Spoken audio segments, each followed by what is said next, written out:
The views and opinions of the hosts and guests are their own and do not necessarily reflect the views of the management and staff of Guardian Radio.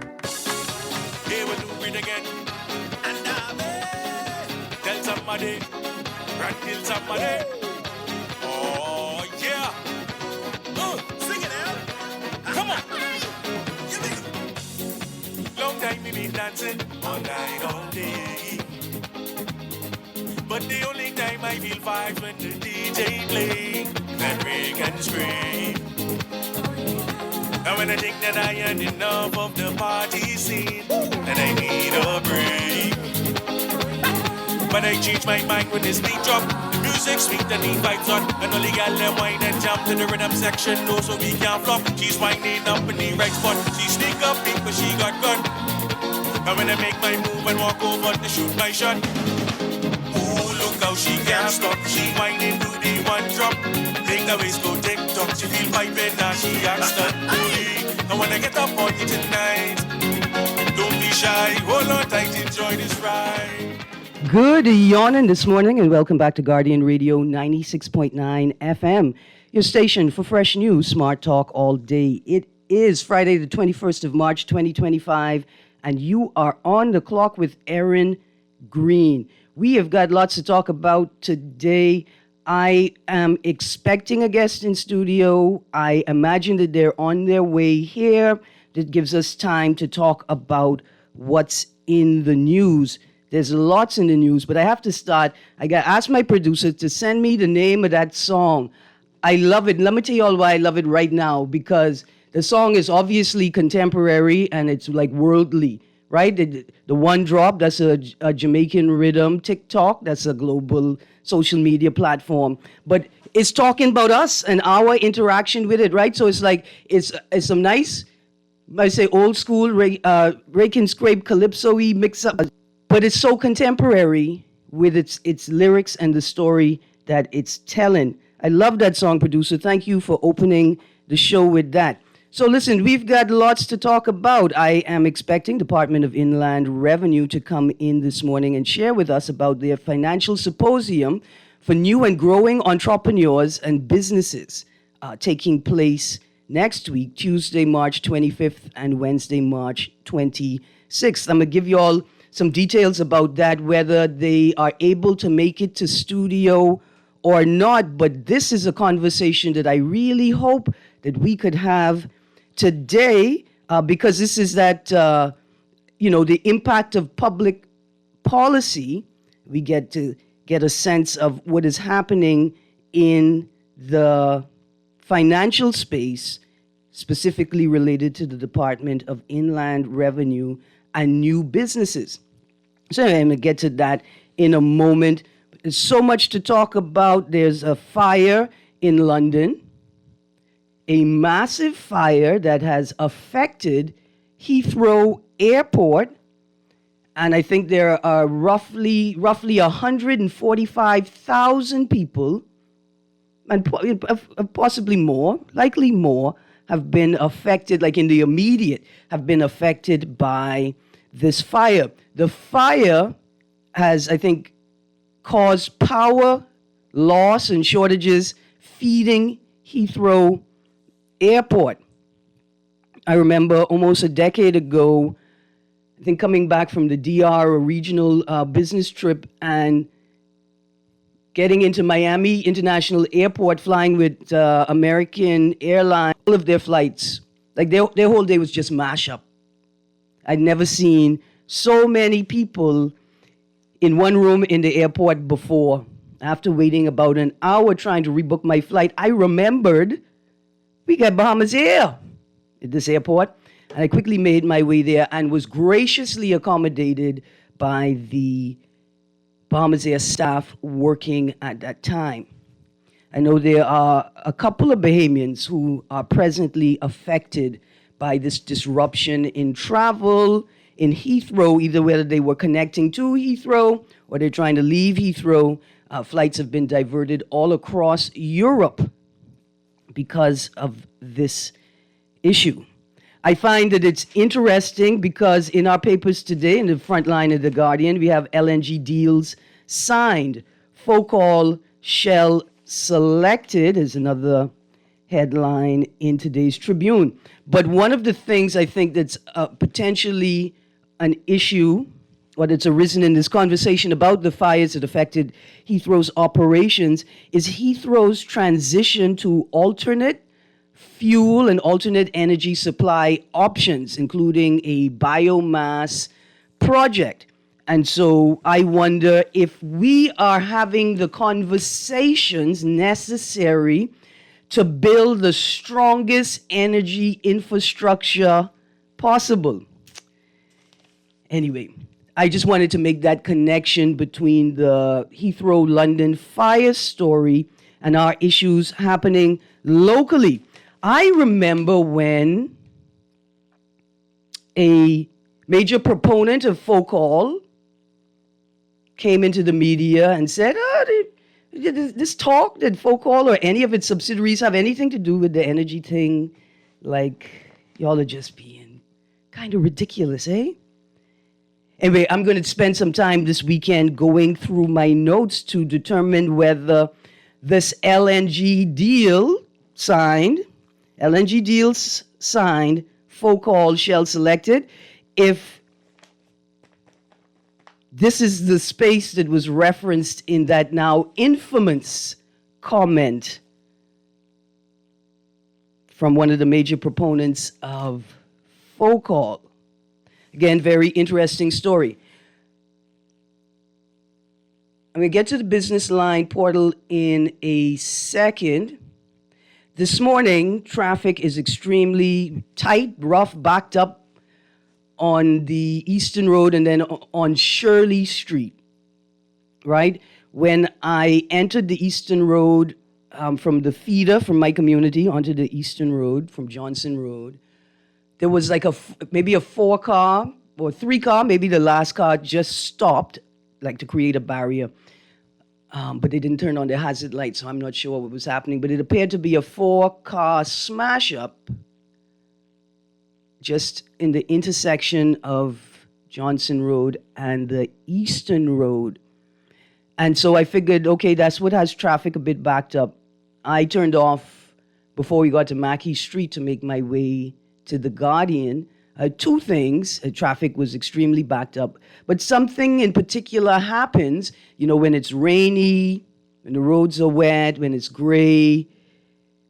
It's like everybody just goes on vacation when they're driving, as if Basil signaled the hurricane watch, right? It's just amazing. It's astounding that people get in their car and like they forget everything happening behind them. They forget that there are other people on the road trying to get to work, trying to get to places.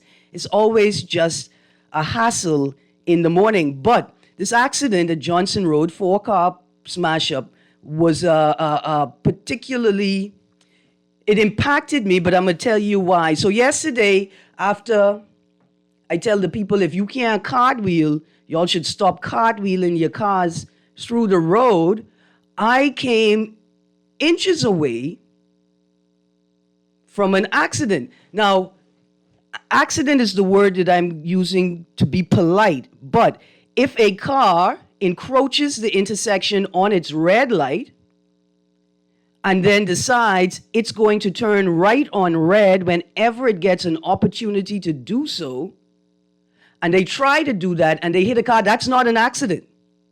See, that's not an accident. That is intentional recklessness. And people are going to say, well, maybe they didn't know that it was like, you didn't know it was like, so I'm on Dowsville Street, in the accessing my way onto a Bay Street, right?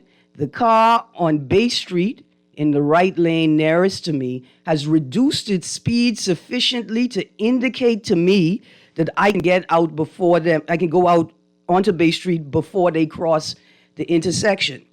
As I begin doing this, the car that was already encroaching the intersection starts lunging forward. And I have to slam on my brakes to avoid a collision. See, I didn't call it an accident because that's not what it would have been. They intentionally entered the intersection. So I was able to stop safely, avoid a collision. I looked at them and I asked, "What are you doing? Your light is red." And the person turned, looked at the flowing traffic from Bay Street flowing across the intersection by the new bridge. That's where Church Street is with the church on it. Yeah, that's why they call it Church Street. The cars were flying through the intersection. And the woman looked at me and say, "Oh, your light ain't changed. I thought your light had changed." I just saying there's nothing accidental about anything that happened there. Good morning, caller. I'm sorry I miss you, caller. When I was returning, so I came across Church Street on Bay Street to go up to Mackey Street. When I came back down Shirley Street onto Church Street to access Bay Street again, our light on Church Street has just turned green. There are two cars in front of me in the eastbound lane, north and eastbound, and there's one car in the northbound lane to go over the bridge.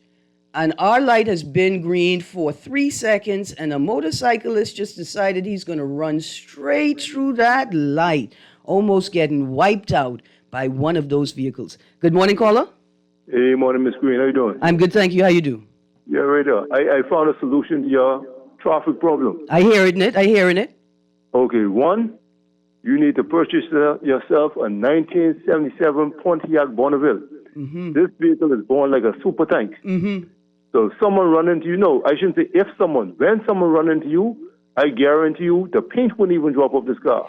I suggested that to my insurance agent.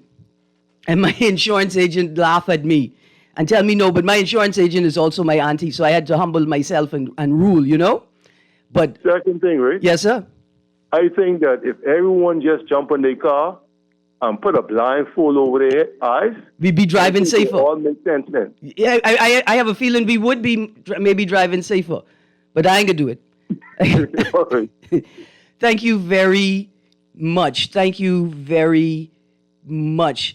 There is something wrong. I'm going to reiterate, I'm going to repeat this one more time, just in case we are still sort of caught in a hysteria, like in a fugue that we are unable to pull ourselves out of. I'm coming to you right now, caller.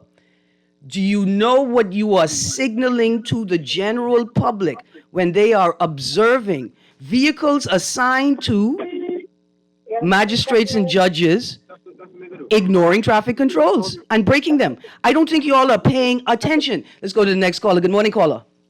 Hey, good morning, Erin. Good morning. How you do? I'm okay. Listen, I want to send out a call to the police concerning this red light by Mackey and Shirley Street. Yes, ma'am. The one that comes from the bridge. Mm-hmm. I ride this road on a regular basis because I'm a driver for a living. And I have seen taxis with tourists running that light on red. They see, I know you talk about it often enough for the police to be vigilant or have somebody nearby, like how they do in the States. I know we can't do everything they do, but have a police park nearby and watching for these persons and do some serious booking before this thing can come to an end. They're not going to stop until they kill somebody or seriously hurt themselves or hurt somebody, or they're not going to do anything about it until a tourist gets hurt in the process. Tourists have already been hurt in the process. That's the problem. That didn't signal anything to the authorities. Remember, we have the tourists on the ATV out on Long Wharf a couple of years ago, and we had another incident where a tourist succumbed to their injuries in a traffic accident. No, I understand that part, but I'm talking about specifically on this light here. Oh, okay, yeah. Run this light on red. In a tourism zone. Yes, and the police are not going to do anything. I heard the police yesterday, or somebody was on the radio talking yesterday saying police are not trained in traffic management. They're not. And this is probably one of the reasons why they don't know what they're doing. You know, they stand in the road, they direct all the traffic off of one section, leaving the other one in a traffic jam. And as like they're realizing you should, if you move a couple here, you move a couple there, you balance it out. So he's saying that they're not trained. So I think they need to do some training with these police in traffic management, and that's probably why they themselves run the light on, run the red light run the light on red, and not knowing what they're doing because they're not trained. Now listen, I gotta go because I almost start my villain story right there. Listen, if I had $1 and Corinne Mitchell would allow me to gamble, thank you, caller. Call back. Coming to you right now. And Corinne Mitchell allow me to gamble, I would bet $1 that the more I talk about it, the more police officers commit themselves to not doing anything about it. See, I'm not special. I think people think I'm special. I ain't special. But I would, if Corinne Mitchell had let me gamble, I would bet $1 that every time I talk about traffic, police officers commit themselves to not following the controls. I've had that similar experience with other, we call technical services in the country. Good morning, caller. Yes, good morning, Miss Greene. How you doing? I'm good, thanks. How you do? Yeah, right. So, Miss Greene, the last caller, both of the callers, right? Mm-hmm. And I like the joke with the guy. I got a good laugh at that, right? Because, it's so pathetic on the road. My little man is get up just so he can carry his sister to school and just get some of the treats or whatever, right? Mm-hmm. So it's hard for me to walk him. But I rather walk a short distance by the time we're encounter from just Market Street to Robinson Road. Now, firstly, an observation. There's the last corner on the right when you're heading west on Robinson Road that you can use to go. You can't use it to go north. You use it to go north. Mm-hmm. It's you're only supposed to turn to the north. Apparently, people who live through there or people who live in the Grove, they actually using it to come onto Robinson Road. Yeah. They're doing it audaciously over and over. They might as well. Because the way how the corner is designed, it's like a curve designed to go north. But they will actually come and go. They will head south on it and then head west on Robinson Road. Mm-hmm. And they're doing it over and over. Oh, and yeah. Then, as it relates to, I think young people are crossing the streets, like the primary school students, they're crossing the streets more with more vigilance than grown-up people. Where we have a problem with people who drive vehicles, motorists, and the pedestrians. Pedestrians are too audacious. They cross the road. The imbeciles don't even make sure they have eye contact with the driver. 52. So give me 3 seconds. I'd like you to highlight that because most people, I don't know if they're 52. foreigners or whatever, they have no sense. Give me 3 seconds. Hold on. 52. And then another problem I've seen is that there was a mindless imbecile who was heading south with me the other day, and there was a bus on the eastern side of the road, and both of us are heading southbound, and he went on the side of the bus and came into my lane. I had to run up on the sidewalk because and then Erin speeding, right? And then eventually stopped at the red light by First Baptist, which is counterintuitive, which is the height of obscenity. You understand me? Yeah. You're making 100 miles an hour to stop by the government ground. Yeah. It's mindlessness. Give thanks. Absolutely. So 52. Yesterday, I have this little shortcut I make through town. It's all perfectly legal. The things that be happening don't not necessarily legal, but they supposed to be decent people, so I pay it no mind most of the time. So anyway, I'm on Market Street and I'm heading north. I am approaching Central Bank. As I just come from, King Street there. And there are a number of people in the road, a couple of groups of people. One is a single person walking north on my right-hand side of my car. They see the car coming. They should have known the car was coming because I stopped at the stop sign like I'm supposed to and gave way to allow the pedestrian to enter the intersection before me. The second set of people are a group of students who see my car and then relatively quickly make their way to the sidewalk because they was just walking straight down the road. The third set of people is a group, I presume, of tourists, an elderly man and a woman. And that woman walking in the road, in the path of the car, on the road where cars supposed to be, looked at my car and continued walking straight at it, as if somehow I would be able to climb over the cars parked on the side of the road to give her way. I often have to ask tourists if they don't have pedestrian crossings in their country. I want to ask the Ministry of Tourism if we're supposed to now give road safety lessons to tourists as they exit cruise ships. Who has authorized and given tourists the impression that they could just jump in the road at any time in a place where only PMH and Doctors Hospital are here to serve you? I mean, it was hilarious. On another point of people going down, using the wrong, entering roads the wrong way intentionally. So first things first, corners need signs. One-way corners need signs indicating that you cannot enter this road from this intersection. In the absence of signs, so you could hear what 52 saying, residents, people who live there and know what they ought to do but refuse to do it. You know where that's happening a lot too? Maud and York Street. Cars are regularly entering those roads, I think from Shirley Street. They're both one-way heading south from Bay to Shirley, right? Then there is the one-way corner, which is the last corner, the corner immediately opposite the access way for Potter's Key. That's a one-way corner. You all know it's a one-way corner because there's a sign on it that says one-way with the arrow pointing, indicating that you can only enter this road from this side, not exit onto Bay Street. Cars regularly force their way into traffic onto Bay Street from that intersection, even though there's a clear one-way sign at the intersection. In fact, I was in the car a few weeks ago with a friend of mine who often complains that I complain too much about traffic. They often complain. It's a good friend of mine. And so it's like, boy, you be on the radio running on. I hear to moderate you. So, call, I come into you right now. Give me a second. I promise. I in the car driving, and we observe a car turn the wrong way onto Maud or York Street. I don't say anything because I ain't giving him an opportunity to chastise me. We then observed that there was a police truck almost immediately behind the vehicle to turn the wrong way down that road, and they did nothing. So when I looked at the truck to see if I could find the identifier, you know, they have each truck is numbered and there's a marking. Somebody peel all the numbers that identify the truck off the truck. Every single number except for the license plate. Yeah. Good morning, caller.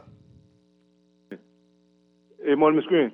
Morning. Yeah, you didn't mention about the intersection by Fusion when you come in from Gladstone Road. Mm-hmm. Yeah, people always put half of the car in middle of the road when you're going straight up on the airport road. Yeah. What sense that make? There's two things. So we know that the way that that Gladstone Road roundabout, Fusion roundabout, has been constructed, we know that it disadvantages people heading from the south-north.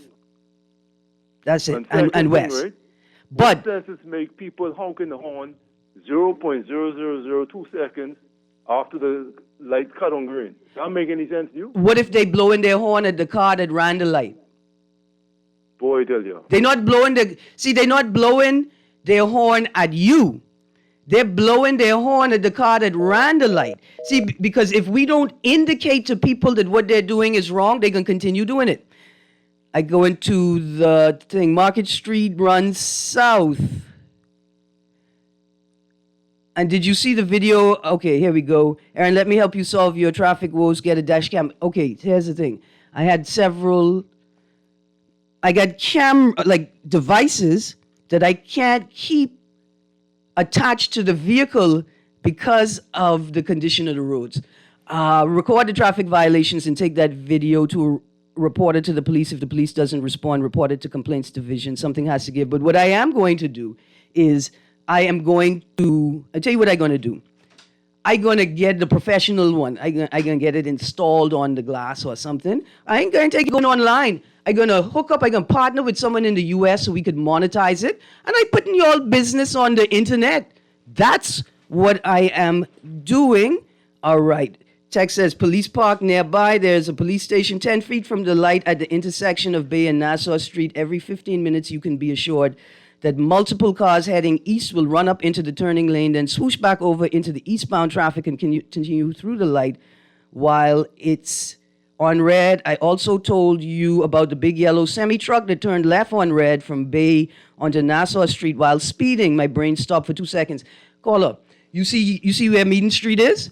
Meeting Street bounds the police station and the magistrate complex. It bounds it, right? South Street bounds it, right? People feel like they're entitled to run the stop sign at Meeting Street as if it's wafers, as if it's communion, as if we are all entitled to God's blessing and salvation. These are good, decent, sorry, caller. These are good, decent people that act like they don't have any sense. All right, producer, let's take this call. I'm going to run through what I have on slate, and we're going to go to a break because somebody run inside this room just now to give us some Carifta news, and I'm very excited for it. Good morning, caller. Hi, good morning, Erin. Morning. How do you feel about the efficacy of the roundabouts? Because Robinson Road has a lot of blood on the streets there, especially the Marathon Mall area where the bus stop is. Just yesterday, I was traversing, heading east, and there was a school child who was on the road, got knocked down. We don't even report that no more. No, and I was about to say, you would never hear about it, but it happens regularly, and there was a crowd of people around him, and there were some school children to jump off the bus that was heading east to fight with somebody, possibly the driver, because the young man was unresponsive, and they were so caught up in the altercation with each other that they didn't even offer or render assistance. To the child. Yeah, so the child is there, and again, just a couple of weeks ago, a young man was on his motorcycle and he got killed in the street right in the same area. And a couple of months before that as well. Let me tell you, roundabouts are good. The problem with roundabouts are we're not teaching people how to use them properly. The first thing I would do, you put me in charge of traffic, the first thing I would do, I put in a moratorium on all driving schools. Some of the good schools gonna have to suffer for the foolish until we determine who is who. The next thing I can do, I can send, like secret shoppers, I can send people out on the street to take the lessons and to observe them so we could determine who needs to be removed from service and who should continue. And another thing, Erin, the traffic lighting timing. So I live in the east, and if I leave my house and I hit the Prince Charles light by Beatrice Avenue, I should be able to drive straight past the Robinson Road light by the mall unabated. It takes about maybe less than a minute. But you have the traffic light by Rescue on Soldier Road. You have the traffic light by Old Trail or by Rubin. You have the traffic light by the highway, and then you have the traffic light by R.M. Bailey. All unsequenced. And not even if they were sequenced, it wouldn't matter because the drivers drive as if they don't care about traffic signal. They don't care what it's indicating. In Britain, now mind you, in Britain, when I was there, a significant proportion of people still drove manual transmission. Their lights, they go from red to yellow to green to yellow to red. It's letting you know it's time for you to prepare to start driving again. And that's a significant delay with the yellow. And I mean, okay, to eradicate all this, we need more bicycles, to your point, because in London, when I went, I mean, these professionals in suits riding their bicycles up and down. But, that pride thing comes in. But thank you for taking my call. Absolutely. You put a bicycle lane there, and the people could tell you, "Oh, I thought you put that there," so I could veer into it and use my phone and let people drive around me. Let's take this last caller. I'm going to run through what's in the headlines, and then we talk in Carifta with Mr. Shen Longley, sports reporter at The Guardian. Good morning, caller. Here we go. Good morning, caller. Hey, good morning, Erin. How you doing? Good, thank you. Erin. I know you can't answer this, but I can answer now. Listen, during the independence celebration, Mm-hmm. we see all kind of motorbikes on display, right? Mm-hmm. So what happened to them after that? I could be honest with you, I hope they rent them like they used to rent the bleachers and send them back. When was the last time you saw a police on a motorbike? I saw a police officer on a motorbike this week, Patrolling. but I had, okay, because I was about to say I had to pretend like I didn't see him because there were like blatant offenses happening all around us, and they was just minding their business. I mean, maybe, I don't know. It must be stressful being a police officer. I don't know what'd be going through their head when they're supposed to be like observing what's happening around them. I trying to be easy with them, but we're reaching a point where the political class and the politicians keep accusing us, the public, of making a mockery of law enforcement and the RBPF, right? As they brutalize us and ignore their obligations to us, the people. And the whole time, they making a mockery of the force themselves. So one further question. Yes, sir.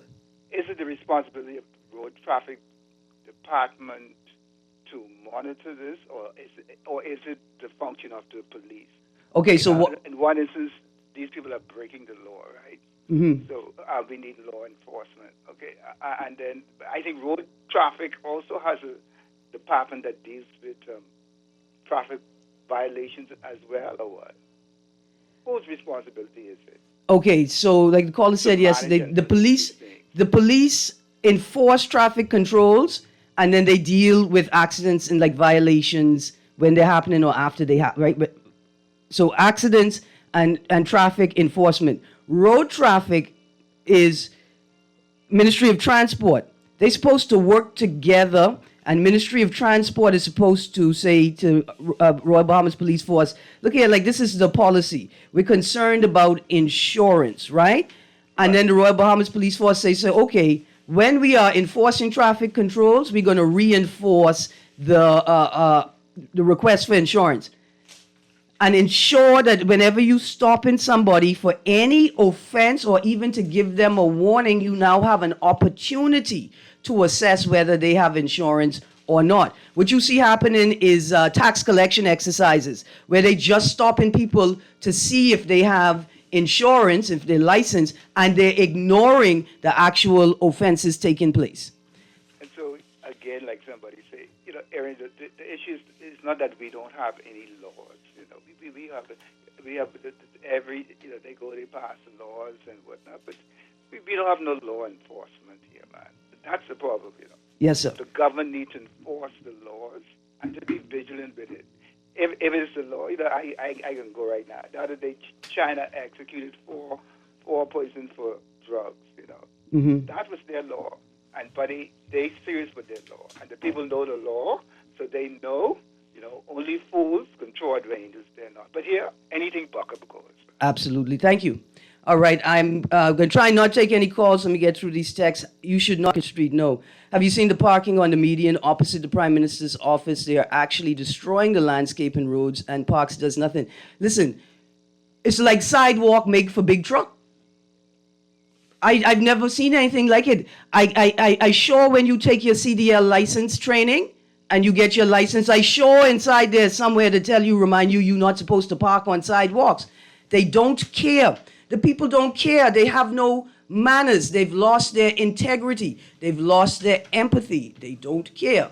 Here's the last text. Miss Greene, this is the corner east of the Grove Police Station parking lot. They might as well turn that back into a two-way as it is being used as such. Motorists are also blocking the eastbound lanes in their quest to get onto Blue Hill Road, making a dual lane. The fact that police truck had the numbers peeled off is a matter of concern. Officers also obscure their ID numbers in different ways. One is wearing masks unnecessarily and by wearing jackets, so I suggest the COP make them wear IDs on their clothes like any other employee. Otherwise, they're not working for them. They are working for themselves, not us. Listen, the protocol is that they have a number that is supposed to be visible on their uniform. That's the rule. Like that the idea that a police officer thinks that they could obfuscate their identity. If you are not a part of a SWAT unit, or you are not a part of a specials operations unit, You're not a part of an undercover unit. You should not have that expectation at all. Okay, so before we get to the break, here are the things that I wanted to talk about today. So I had this story lined up. Thompson, we need more firefighting resources in Grand Bahama. That was yesterday in The Guardian. Well, look at today's Tribune. Eleuthera fire burning 6 days as residents feeling neglected.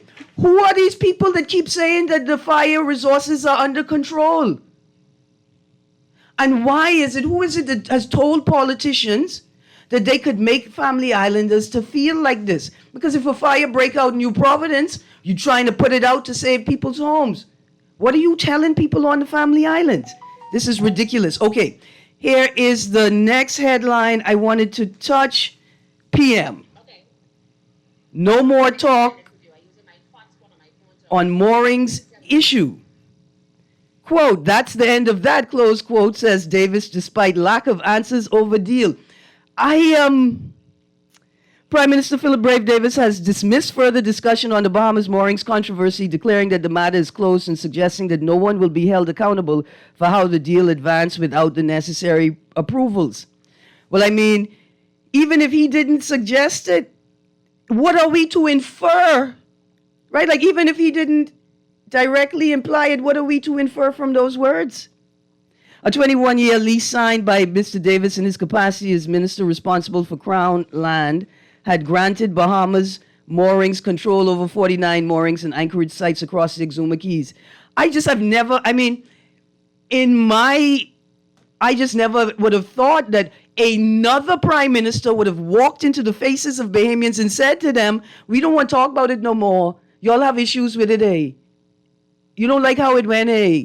That's too bad, eh? I mean, those are not the words that he said. That's what I infer from, quote, that's the end of that, close quotes, says Davis, despite lack of answers over deals.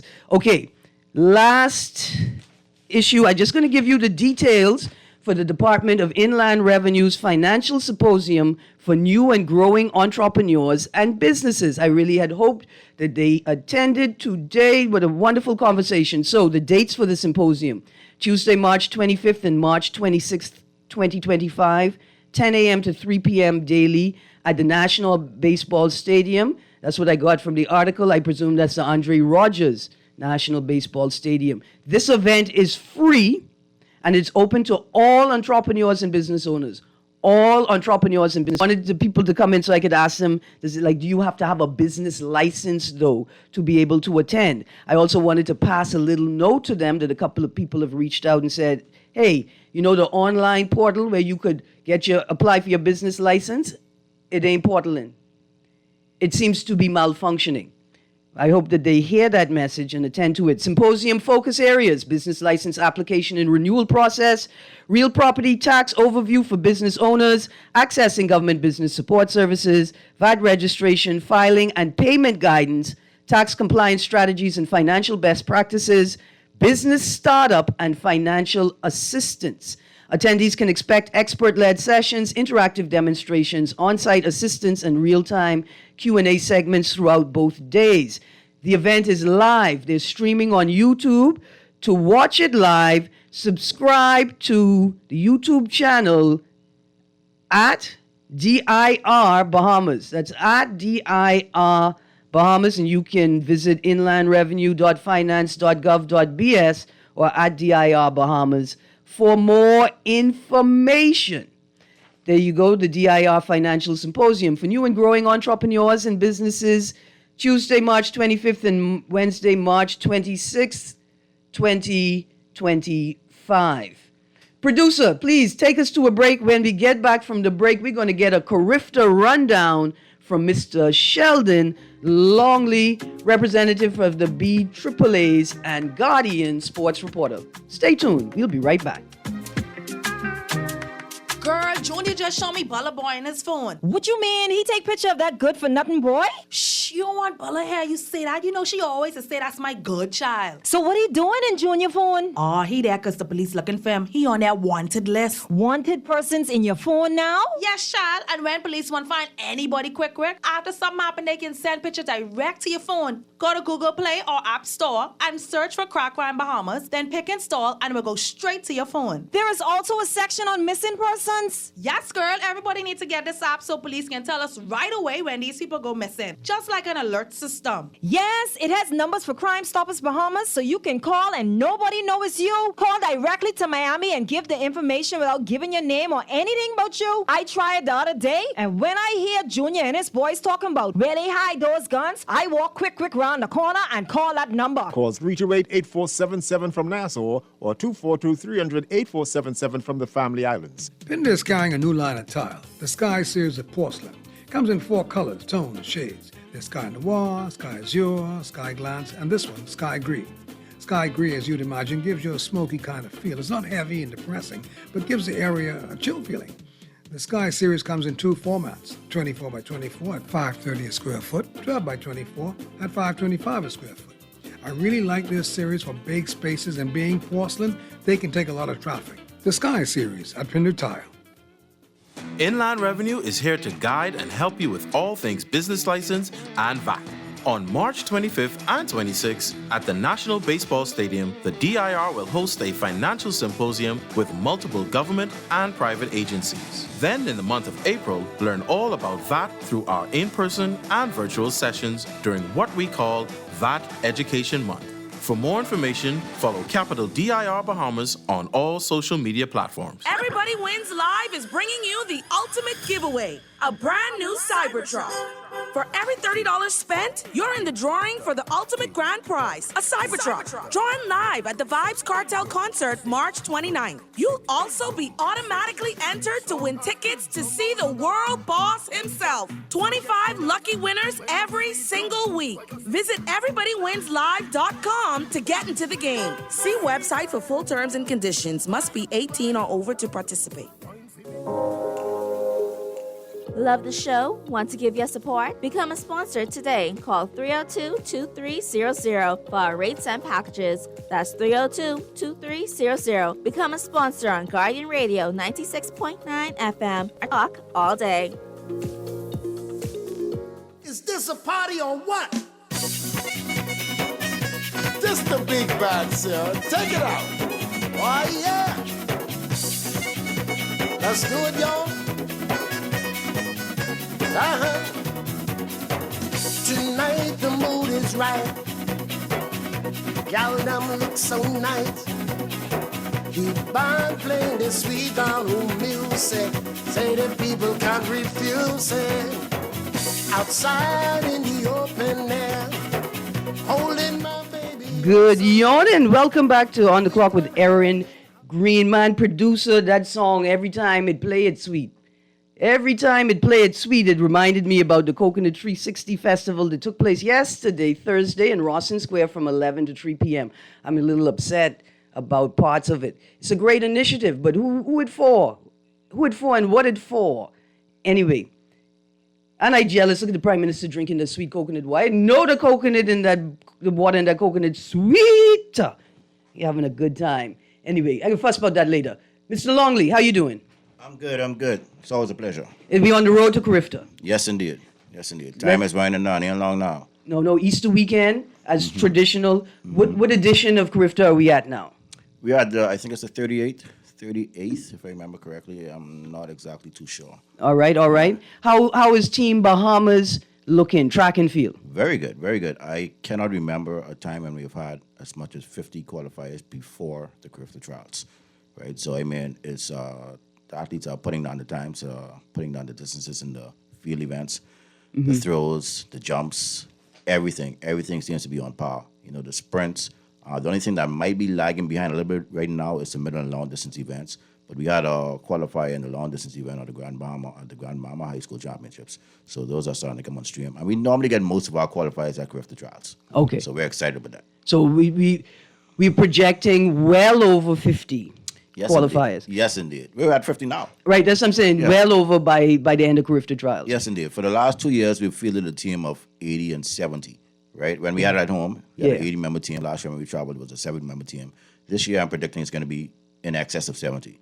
All right. So I think we're going to have close to about 25 to 30 qualifiers at the trials itself. Right. So that's... And I appreciate if you qualify, you qualify. Yes, indeed. You deserve the resources. Now, ain't no guarantee on the team if you qualify because you still have to come to trials and finish in the top 2, right? Okay, so let's go through those rules. Yeah. Even if you qualify at an event, or an official race, a track meet, you still have to, in terms of selection for the team. Yes, you still have to confirm your spot. You still need to be in the top 2 at trials, right? Because, for instance, the under 17 girls 100 meters.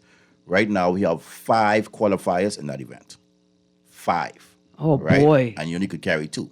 But I mean, the rest will probably go for relay purposes. But to confirm your spot on the team as one of the 2 athletes on the track for the 100-meter final, 100-meter heats, you have to be in the top 2 at the trials, right? So the top 2 from the trials will most likely go. All right. Oh, man. No matter what the time is, the top 2 will go. That's stiff competition, man. And 5, we got 5 qualifiers already. And 2 of them are under 15 athletes. You know, we had an under 15 athlete run 11.99 last night. That was crazy, man. You know, she goes to St. Johnson, name is Chazé Johnson. And she Look at those giants. I mean, we was having that conversation yesterday. Yeah. Look at those giants. Well done. And she has already qualified in 4 events. She's qualified in the 100 meters. She's qualified in the long jump, the triple jump, and the high jump. And she's close to qualifying in the 200 meters as well. What's her name? I read about her. Chazé Johnson. Yeah. Chazé Johnson. She's a phenomenal athlete. How many multiple event qualifiers do we have? Quite a bit. Quite a bit. We have Kiesra Thomas from Grand Mama. She's qualified in 4 events as well. All right. She's qualified in under 17 girls, 100 meters last night. She's qualified in under 17 girls, 200 meters, 400 meters, and the high jump. Okay. We have a lot of athletes who qualify events. Bailey Major from SAC, she's qualified in 3 events, the long, the triple, and the 100-meter hurdles for under 20 girls. We have Davinique Dean, who's qualified in 2 events, the 100 and 400-meter hurdles for under 20 girls. Jacario Wilson qualified, I think, in 3 events. So a lot of athletes have qualified in a lot of events. And but in total, 50 qualifiers so far. Wow, that's phenomenal. Yes. Okay, what's the timeline to Carifta? How many more opportunities to qualify exist? But most of the young athletes will have 2 more opportunities, right? That's the high school nationals that is going on right now at the original Thomas A. Robinson Stadium. And by the way, you know, we need the public to come out and support these athletes. It's going on right now. Started this morning. It'll go until about 8 o'clock this evening. And then they're running again tomorrow, starting at 9 o'clock until about 8. And then we have the Carifta trials that is set for April 4th to 6th at the original Thomas A. Robinson Stadium, right? All right. All the high school athletes are going to be competing. A lot of the collegiate athletes from abroad are going to be competing. Grand Mahama athletes, athletes from all over the country are going to be competing. And like I said, you have some under 15 athletes as well who's going to be competing in the under 17 division, right? So that's going to be exciting to see how they fare against those under 17 athletes. All right. I watched a small clip from Jamaica promoting the ISA. Was it ISA champion? Boys and girls champs. Yeah. Yes. What could we do to get the spectators out there? Because I think that spectator energy is a big part of the performance as well, boosting the confidence, the energy of that athlete. Can we get the corporate world to begin using these events like as a retreat? So you send your staff to support the nationals. You send your staff to support the Carifta trials. You give them a lunch budget, right? Like, as opposed to pizza bonus party, send them on an outing like that and also build national pride. Yeah, well, we just have to keep pushing it. You know, Corporate Bahamas is doing a great job of coming on board now, but we need more support, right? We're working on that for the Carifta trials, right? Jamaica Champs, that is their primary junior meet for high school athletes, right? So athletes come from all over Jamaica for that event, and that stadium is packed every year. I see no reason why we can't get like that. Man, look here, I would buy a Carifta hoodie zip-up jacket. Yes. If it said like Carifta almost athlete, right? Or Carifta wannabe, like something that signifies that obviously signifies that I'm a fan right, and not an athlete, right? But I think Bahamians would wear it, would a focus on merchandising. And I appreciate the dynamic that we're in. We would really need the sponsor, the partner, to take the lead. That's a big part of it. Allowing the federations to authorize the designs, right? And the language. They would have to be a big part of the language used in the promotional campaigns. But we need somebody to spearhead merchandising for our national teams, because Bahamians will buy it and wear it. They'll put the stickers on their car. They'll put the flag on their car, hang the thing from the rear view mirror. We would do it. Like, if we are consumer minded, then gear something to buy to support your initiative. I wholeheartedly agree. And it starts with the athletes as well. We need the coaches, the officials. We need everybody to just tell their family members, their friends, spread it out on social media, hit the airwaves, get the word out. These athletes are doing some phenomenal things, and we have to do our job as administrators as well. Just continue to push it, right? We have to get back to the days when the Thomas A. Robinson Stadium is full on a regular basis. Yeah. That's the goal. Absolutely. So as we head towards the end of the show, I'm give you some time to put out the most important details about tonight's events. But who are, if you could name some of the student athletes that this is their last run at Carifta? Oh man, there's so much of them.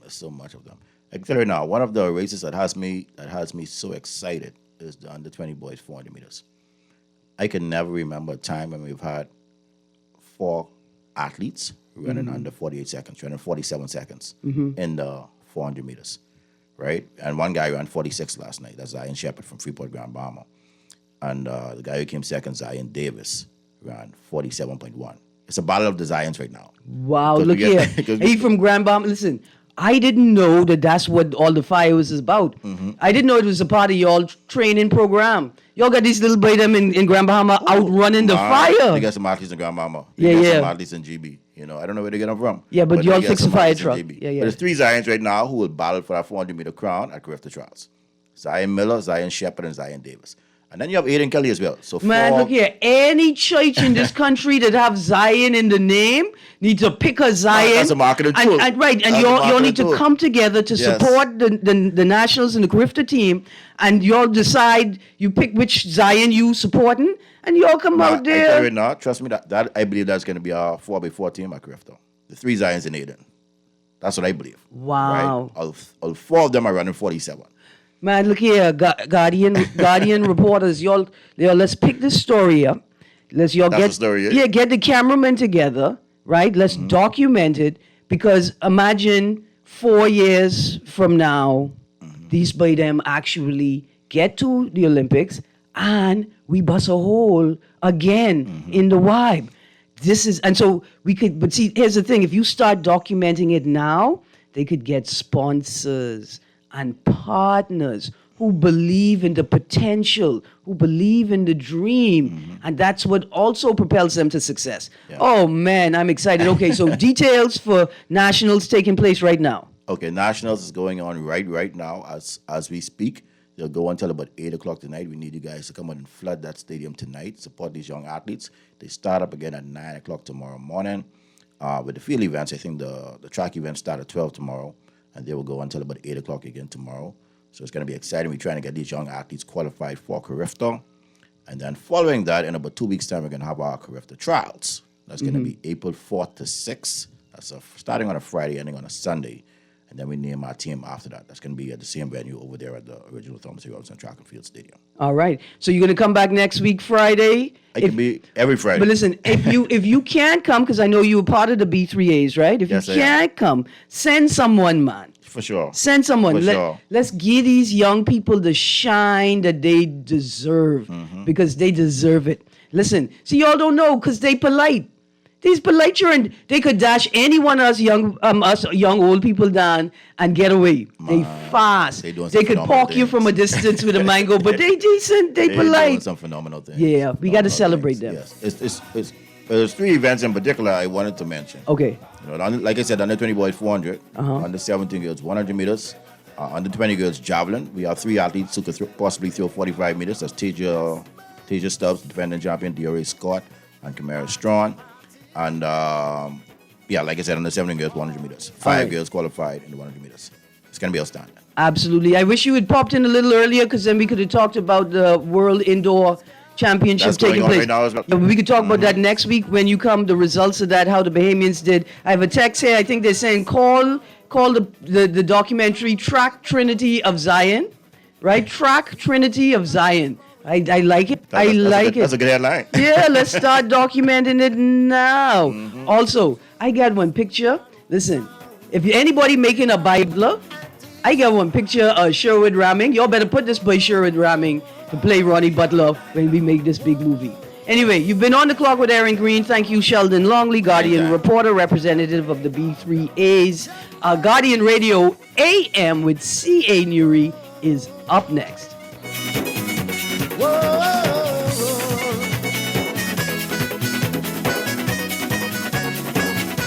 Play it again.